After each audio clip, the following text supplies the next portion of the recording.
In one of the most terrifying and mysterious crimes in Japanese history, an unknown man murdered an entire family inside their home in Tokyo, then remained inside the house for hours after the killings. He ate food from their refrigerator, drank their beverages, used their bathroom, and even washed his clothes in their washing machine. But the strangest part? He left behind his fingerprints, his blood, his clothes, and even his DNA. And yet, more than 25 years later, nobody knows who he is. This is the story of the Miyazawa family murders, also known in Japan as the Setagaya family murder case. On a cold Tokyo night, December 30th, 2000, the Kami Shoshigaya neighborhood in Setagaya was unusually quiet. Light snow fell softly over the rooftops, and the streets were nearly empty. At the time, the area was undergoing redevelopment, and many nearby houses had already been demolished to make way for a public park, leaving the neighborhood more isolated and silent than usual. In the middle of that silence, the Miyazawa family home glowed softly in the dark. An ordinary family. Mikio Miyazawa, 44 years old, a quiet office worker, sat upstairs in front of his computer, finishing some late-night work. His wife Yasuko, 41, a private tutor who loved working with children, was tidying up the house before bed. Their 8-year-old daughter Nina slept peacefully in her room, and their 6-year-old son Ray slept in the room next to the bathroom. None of them knew that someone was watching the house from the darkness. Late that night, an unknown man entered the home through a small bathroom window on the second floor.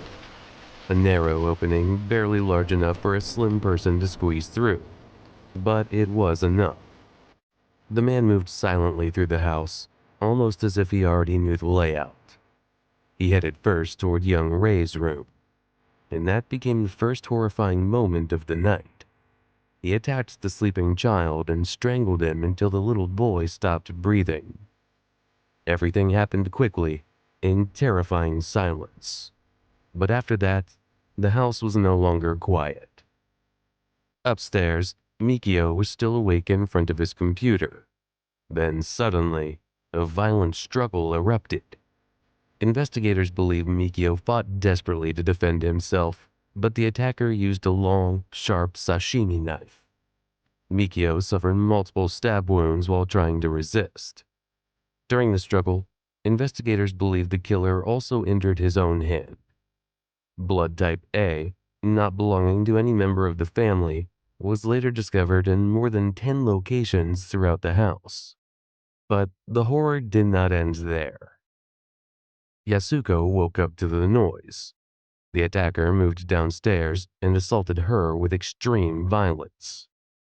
During the attack, his first knife broke. At that moment, he entered the kitchen and grabbed another knife from the family's own home, then continued the assault. Little Nina woke up to the sound of screams and chaos. She was the last person to face the attacker. By the end of the night, the entire family had been murdered inside their own home. But the most terrifying part was that the killer did not run away. Instead of fleeing, he stayed inside the house for hours, possibly 8 to 10 full hours, as if nothing had happened. He opened the refrigerator and ate the family's ice cream, drank their beverages, used the toilet, and left behind unflushed feces, washed some of his clothes in the washing machine. He even used Mikio's computer, and records showed that he accessed the website of Mikio's company. Imagine that for a moment. A man who had just committed a horrific massacre, then calmly sat inside the victim's home browsing the internet as if he feared absolutely nothing. On the morning of December 31st, Yasuko's mother, who lived next door, tried contacting the family, but nobody answered, so she went to the house herself and discovered a scene that would shock all of Japan. The bodies were cold, and the house was filled with silence and signs of brutal violence. Police quickly arrived at the scene, and the investigation was led by Seijo Police Station Chief Takeshi Tushida. At first, investigators believed the case would be solved quickly, because the killer had left behind an entire mountain of evidence. His fingerprints were found throughout the house, on walls, drawers, the computer, and personal belongings. One fingerprint in particular, a very clear thumbprint with a central whorl pattern, was so distinctive that some investigators named it the pig nose fingerprint because of its shape. The killer also left behind his clothes, his gloves, his shoes, a dark green waist bag, a scarf, a hat, hair strands, blood traces, and footprints measuring around 27.5 centimeters. Investigators even discovered a rare type of sand on his clothing, along with a rare tourmaline crystal, leading some detectives to suspect a possible connection to a U.S. military base. Everything was there, except the killer's name. The case became one of the largest investigations in modern Japanese history.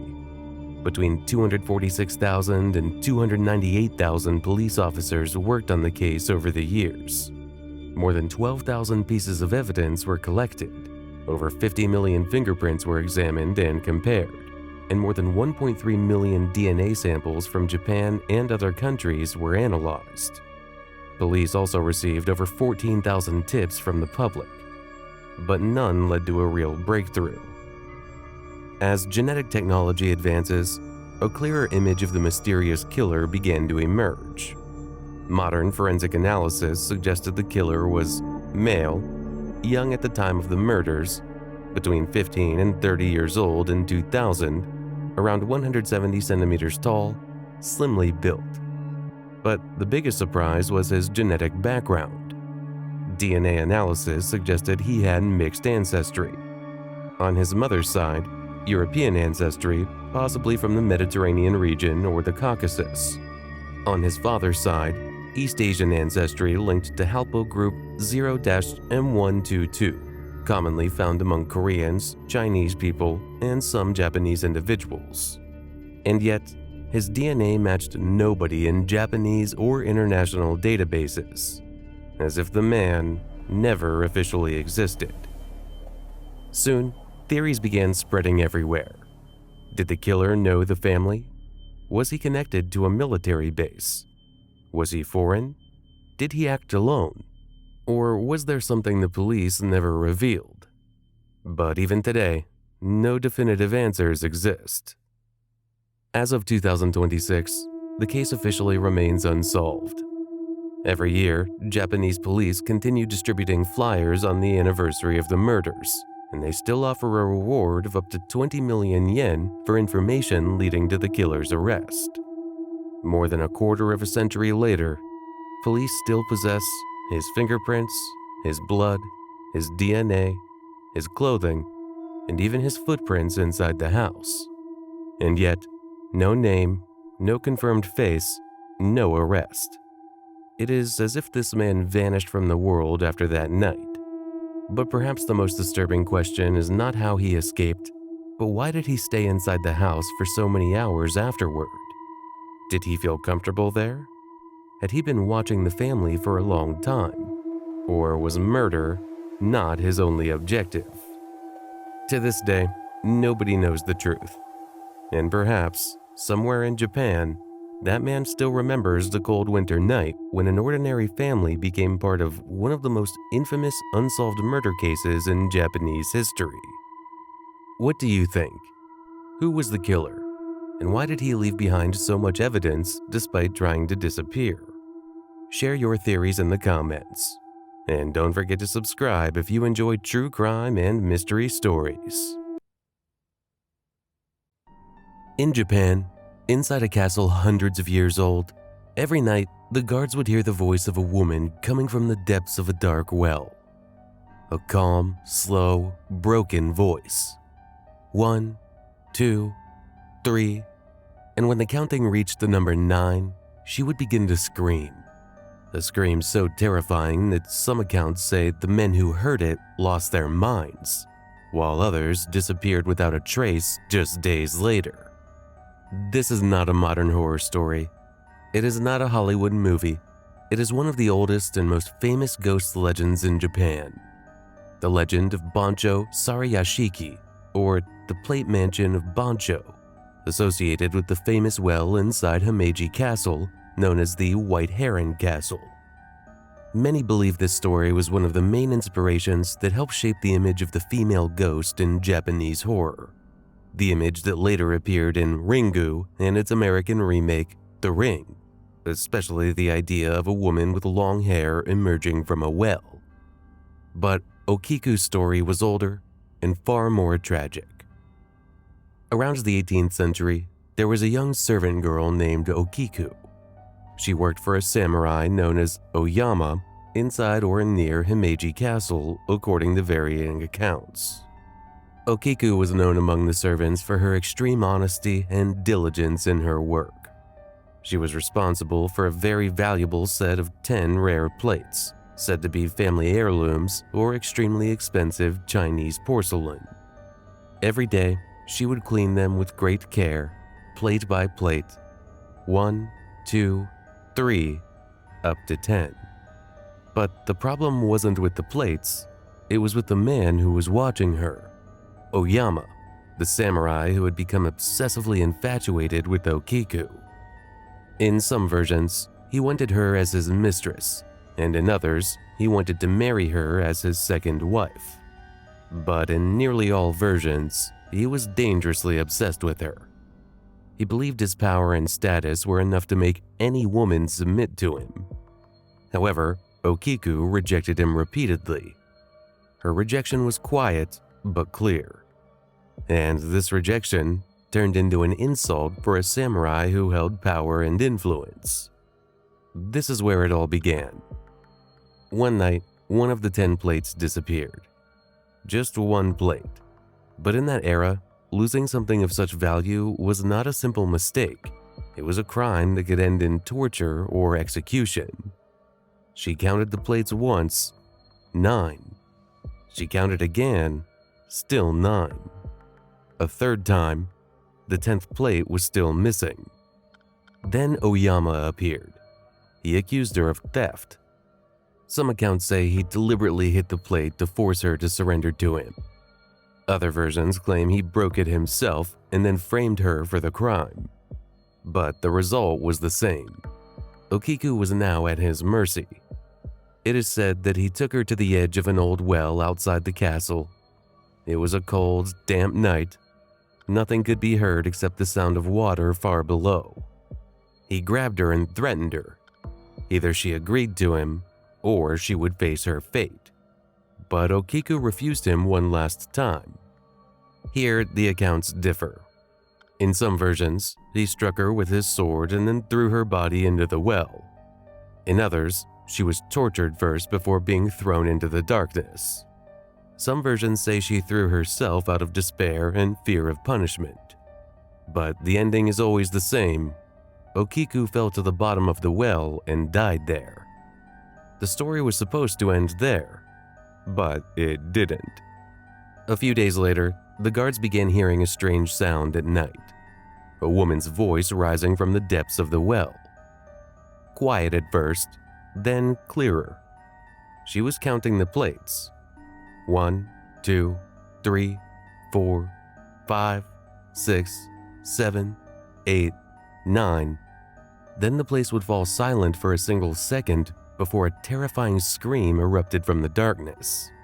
A scream filled with rage, despair, and madness. In Japanese folklore, these spirits are known as onryo, vengeful ghosts who return after death due to injustice, betrayal, or a desire for revenge. Okiku was no longer just a dead servant girl.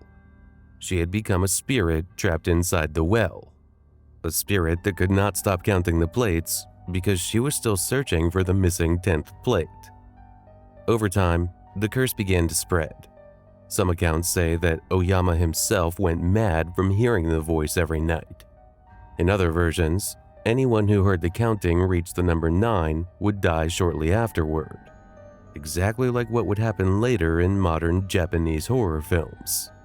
But the strangest part of the story is its ending. One account says that a priest or a brave samurai decided to confront the spirit. He hid near the well at night. When Okiku began counting, 1, 2, 3, he remained silent until she reached the number 9.